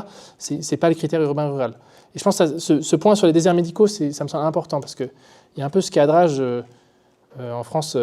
Les déserts médicaux, c'est vraiment l'espace ruraux, mais en fait, on met plus de temps pour aller chez le médecin en Seine-Saint-Denis, alors qu'on pense qu'il y a un peu des transports partout, mais en fait non, c'est pas qu'il y a des transports partout, c'est qu'il y a des infrastructures urbaines qui sont largement insuffisantes par rapport à la capacité par rapport à la population en termes de capacité, une distribution des médecins qui est en fait assez faible dans ce département par rapport à d'autres départements, et que finalement le temps concret, la distance temps pour aller chez le médecin, elle est plus importante que dans certains territoires ruraux, même si la distance kilométrique en fait paraît plus faible, quoi. Voilà, j'allais un peu plus loin sur ça, mais c'était simplement pour préciser sur cette question des modes de vie, etc. Bon, mais ça pourrait aller très loin. Je reste là pour l'instant. Je les prends vraiment dans le désordre, dans l'ordre inverse, les questions. La question des conséquences sur l'espace, c'est que si on considère que cet étalement urbain en fait n'est pas pérenne, qu'est-ce qu'on en fait? J'en sais rien. Franchement, c'est là le côté pessimiste aussi. C'est en fait, déjà, il y a quand même des millions de personnes à chaque fois dans chacun des pays que j'ai pu évoquer qui habitent ce type de territoire. Donc, en fait, déjà, ça nécessite. Et puis, les villes sont largement saturées. Enfin, il ne s'agit pas de dire non plus que c'est facile de se loger en ville, etc. Et puis, bon, on est à Genève, c'est particulièrement complexe. Mais, en fait, j'ai pas de solution du tout. Et je pense qu'on est aussi face à une espèce d'impasse globale c'est pour ça que je suis pessimiste. Voilà. C'est que on a imaginé que ce type d'aménagement du territoire aussi avait certaines vertus. L'idée, c'est pas de dire que ça a été pensé de manière un peu diabolique. En fait, ça va mettre les gens dans des situations de dépendance. Après, voilà. Enfin, j'espère que c'est pas du tout la manière dont je serais interprété, mais et c'était une espèce de rêve progressiste, l'accession à la propriété, etc. Ça a pu être défendu dans cette perspective-là. Mais simplement, voilà, j'ai du mal à voir en fait qu'est-ce que ça peut donner. Et si jamais on abandonne ce type d'habitat de manière importante, en fait, c'est des infrastructures qui vont continuer d'exister. On ne peut pas simplement laisser ça à l'abandon. Enfin, on peut aussi. Enfin, je ne sais pas. Mais voilà.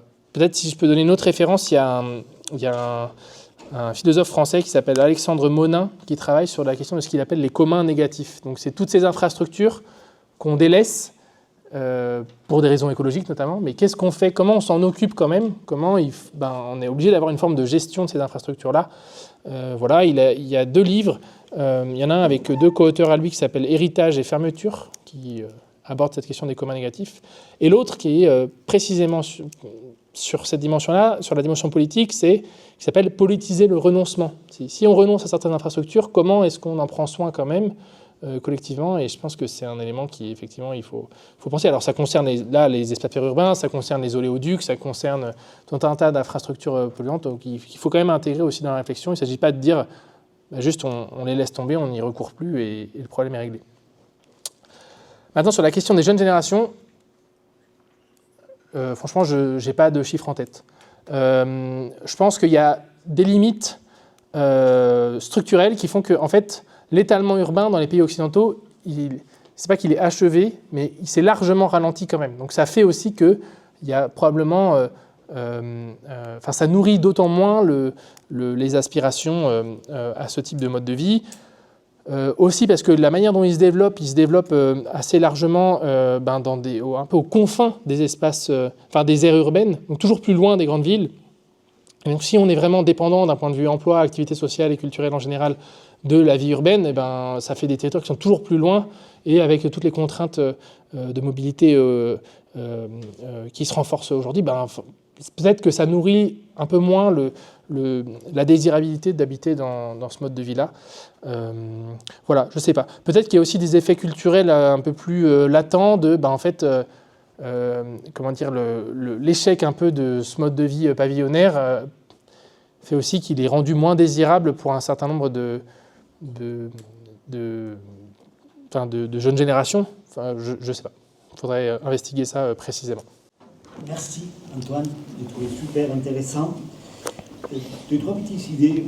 La première chose que le monsieur a parlé des villes un peu qui sont un projet qui s'appelle Slow Ville, mais il faut avoir moins de 50 000 habitants. C'est un des critères pour pouvoir accéder à cette histoire de Slow Ville. Mais un des aspects fondamentaux, c'est pas avoir beaucoup de voitures, le développement de transport public, etc., l'espace commun, etc. Mais il y a des projets comme ça, il y a pas mal. Je crois qu'il y a au fond, il y a 320 villes qui se sont mises dans cette slow ville. Mais moi, ce que je voulais te dire, Antoine, c'est qu'il y a une chose qui, dans tout cas, là où je viens, en Andalousie, la ville est en train de changer. Moi, je viens de Grenade, à l'origine, c'est une ville touristique, et le centre, aujourd'hui, il est vidé. Parce qu'il y a l'histoire du tourisme, l'histoire des Baby, etc. Et dans mon quartier, on était 14 000 habitants. Aujourd'hui, on reste 7 000 et 7 000 appartements des touristes. Ça veut dire que les classes populaires qui étaient là, c'était un quartier populaire, on vient un quartier des touristes, et ils sont partis. mais pas dans des banlieues périphériques comme ça, un peu pavillonnaires, comme tu dis, sinon des banlieues vraiment avec des bâtiments pas du tout à la clé, etc. Il n'y a pas d'infrastructure pour pouvoir accéder. Alors, il doit utiliser la voiture parce qu'il n'y a pas de transport public comme ici en Suisse. C'est une chose qui est en train de changer par rapport à ça et l'utilisation de la voiture. Ça, c'est un aspect. Une autre chose, je trouve que par rapport à la culture, je ne sais pas si vous avez vu, avant, en tout cas dans l'État espagnol, on disait que 72% de la publicité de la télévision, c'était l'automobile. C'était vraiment... Le 31 décembre, les premières publicités, les premiers de chaque année, c'est une voiture. Et vraiment, la voiture, elle est au centre de la publicité, qui s'implique aussi toute une culture de l'individualisme, etc. Et je pense qu'on n'a pas beaucoup travaillé par rapport à ça. Et l'extrême droite, il ne cherche pas les social, il cherche chacun doit se sauver individuellement. Et la voiture, c'est un élément individuel d'identification. Et c'est pour ça qu'il peut parler à un moment donné de l'histoire virile de la voiture, l'histoire machiste qu'il y a autour de ça. Non? Je pense que c'est important par rapport à ça. Et voilà, un peu quelques réflexions à haute voix. Je n'ai pas grand-chose à ajouter, simplement sur la question des slow cities. Moi, c'est à ça que je me suis intéressé dans ma thèse au départ, donc pas trop sur la question de la voiture, mais en fait, il y a beaucoup de modèles urbains un peu utopiques qui sont proposés. Et c'est pas que la réflexion, l'expérience de pensée, ne soit pas intéressante, mais c'est que dire que la vie idéale, c'est des villes de 50 000 habitants, bon, bah, comment on fait ça à partir de maintenant? Enfin, on a un contexte qui a, je pense... Enfin, ça ne veut pas dire que ce n'est pas nécessaire d'y réfléchir, mais on est dans un contexte matériel, on ne va pas d'un seul coup réussir à transformer l'ensemble de la hiérarchie urbaine, c'est-à-dire non, je laisse tomber. La définition, je ne vais pas la ressortir là.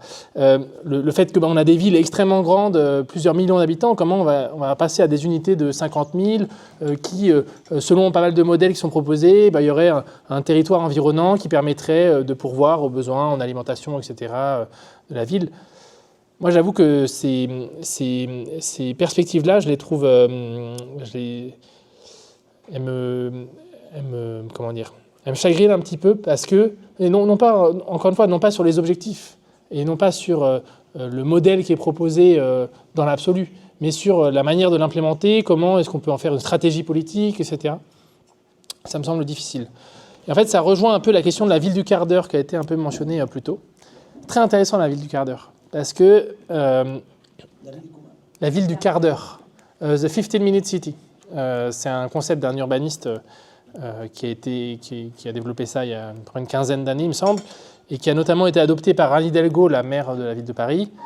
Et c'est hyper intéressant parce qu'aux États-Unis, il y a des mobilisations anti-15-minute city par des gens qui ne sont jamais allés à Paris, et en fait qui sont opposés justement parce qu'il y a précisément une entrave à la voiture comme symbole de la vie familiale, d'un certain modèle social en particulier, et que ce serait une entrave à ça. Et donc il y a eu des mobilisations anti-Anne Hidalgo aux États-Unis pour cette raison-là. Et c'est un phénomène marginal. L'idée, c'est pas de dire, voilà, il y a des mobilisations importantes, des grandes manifestations dans les villes. Non, non. Mais il y a toute une dynamique qui a été notamment documentée par le collectif que j'évoquais, qui s'appelle Zetkin Collective, qui avait écrit ce livre « Fascisme fossile ». Ils ont écrit un article, ça j'ai oublié le titre maintenant, je l'ai en anglais, le titre c'est The Great Driving Ride Show, qui documente beaucoup ces dimensions-là. Il est disponible quelque part en français, je peux retrouver à la fin s'il y en a que ça intéresse, et qui montre, en fait, qui propose un récit dont je me suis aussi assez largement inspiré ce soir sur la place de la voiture dans un certain nombre de modèles sociaux traditionnels, et de comment, en fait, c'est ça aussi qui nourrit l'attachement à ce mode de mobilité en particulier. Est-ce qu'on retrouve votre approche ailleurs dans le monde, en Inde, en Amérique latine, en Asie? Je ne sais pas. Non, mais précisément, je pense que ça nécessiterait plein d'autres spécificités que moi je ne suis pas capable de développer. Mais je sais qu'il y a plein de travaux sur... il y a un historien ici à l'Université de Genève qui s'appelle Antoine Acker, historien de l'environnement, qui a travaillé sur l'industrie automobile au Brésil par exemple. Et voilà, je pense qu'il y a plein de gens qui sont spécialistes plutôt d'autres contextes que le monde occidental, où en fait la question du développement des villes elle est aussi très différente. Donc il y a tout un champ de recherche en géographie sur le subglobal. C'est quoi la spécificité de l'urbain dans ces autres contextes? Moi je ne vais vraiment pas m'aventurer là-dedans. Et actuellement, on voit des basculements de vote à gauche, à droite. Je pense à l'Argentine qui bascule. La prochaine fois, peut-être Chili. Je vais Chili aussi récemment. Le Brésil, qui était gauche-droite. Et ce qui me semble aussi compliqué, c'est que pour réussir à réintégrer la question du mode de vie, etc., ça demande toute une lecture globale de ces contextes qu'il faut maîtriser. Et en fait, généralement, la lecture qui est proposée, elle est pas celle-ci, elle est sur des éléments sociologiques assez traditionnels. Et je ne dis pas qu'ils ne sont pas pertinents, mais c'est que réussir à introduire cette lecture géographique... moi, je peux le faire pour la France et les États-Unis, parce que c'est les deux pays sur lesquels je travaillais. Et en plus, je suis français, j'habitais en France, et du coup, je suis probablement plus imprégné. Mais peut-être qu'il y a aussi des choses à faire. Enfin, évidemment qu'il y a des choses à faire sur ces contextes. Et sur la Chine, je pense que ça serait très intéressant sur la Chine. Oui, parce que c'est la droite et la gauche. Alors déjà, il y a la question de la droite et de la gauche, mais il y a aussi la question de... en fait, il y a quand même des transformations dans l'intensité énergétique des modes de vie en Chine, qui est particulièrement importante. Et qui n'est pas carboné.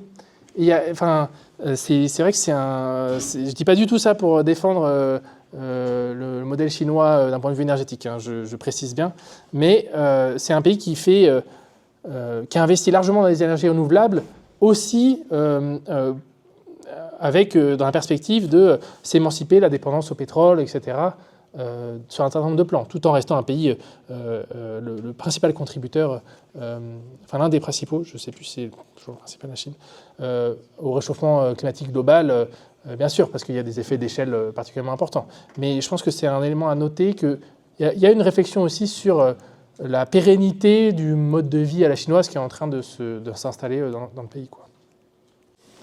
J'aimerais revenir sur un élément que vous avez rapidement mentionné, c'est la question du genre. Vous avez parlé de pétro-masculinité. Et j'étais à un congrès sur l'asile et la migration. Dans la salle, il y avait 2/3, voire 3/4 de femmes. Et aujourd'hui, sur la question de la bagnole et de la politique, c'est exactement le contraire. Et moi, ça me questionne terriblement sur des possibilités de changement. J'arrive pas à formuler d'autres questions, mais enfin, ça me titille, quoi. C'est plutôt une bonne nouvelle, qu'on se pose la question par rapport à notre rôle, par rapport à la voiture. Hein. Enfin, je lis ça comme ça. Mais en même temps, j'imagine que ce qui sous-tend la question, c'est qu'il y a un peu une division du travail militant, politique, qui a investi quel sujet, etc. Oui, j'ai fait quelques recherches sur la vie du quart d'heure. Effectivement, on trouve pas mal d'exemples très intéressants qui montrent même pas mal d'espoir que, alors, relier les différents espaces urbains, typiquement avec des pistes cyclables, des transports publics, des trottoirs, améliorer la densification de certains quartiers pour justifier la présence de commerces, développer les services. Donc, il y a des choses qui peuvent se faire, je pense. Hein, voilà. Après, je pense que la difficulté, c'est de montrer à ces gens qui s'accrochent à leur mode de vie voiture que finalement on peut faire des choses très sympas sans la voiture.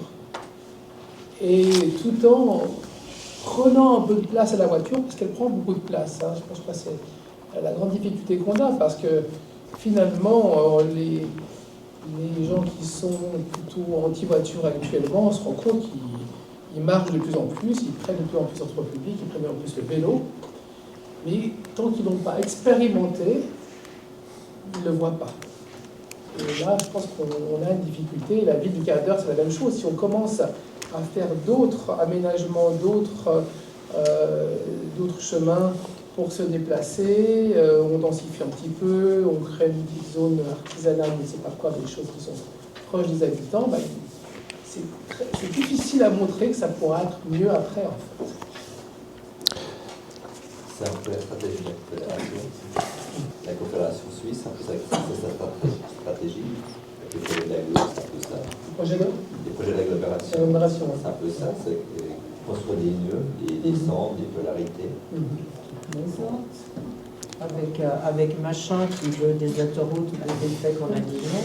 Le projet d'agglo, c'était avant lui, ça sera après. Moi, ce qui me semble, moi, je suis pas hostile du tout à la ville du quart d'heure. Hein. J'espère que je n'ai pas laissé un peu transparaître ça. C'est plus que je pense que c'est implémentable dans certains contextes. Et il y a, dans des contextes urbains importants où il y a une disponibilité des services et il y a une concentration des personnes importante qui fait que tout un tas de commerces, etc., peuvent survivre. Pourquoi pas? Mais dans des contextes très peu denses, avec un habitat très dispersé, etc., j'ai du mal à voir comment on peut transformer ça en ville du quart d'heure.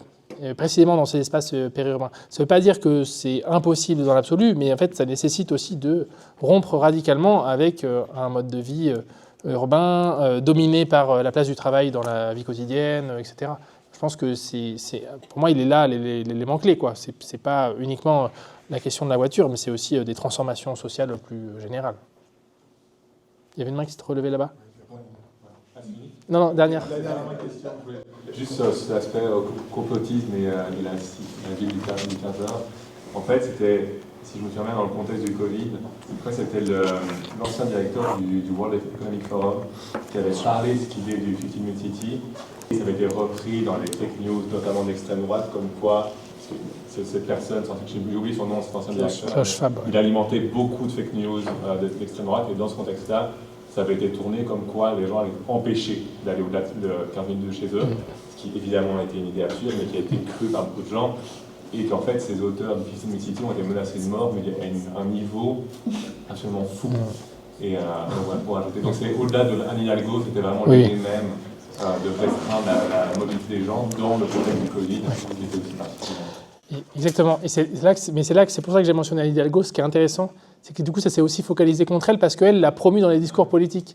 Et ce qui est un peu, comme si après il y avait une espèce de découpage de paris entre des bulles où toutes les activités seraient réparties dans du 15 minutes. Et si ça vous intéresse, il y a sur Internet des vidéos où des gens développent ces théories-là sur la ville du quart d'heure et ils critiquent de la ville du quart d'heure. Voilà. Merci beaucoup.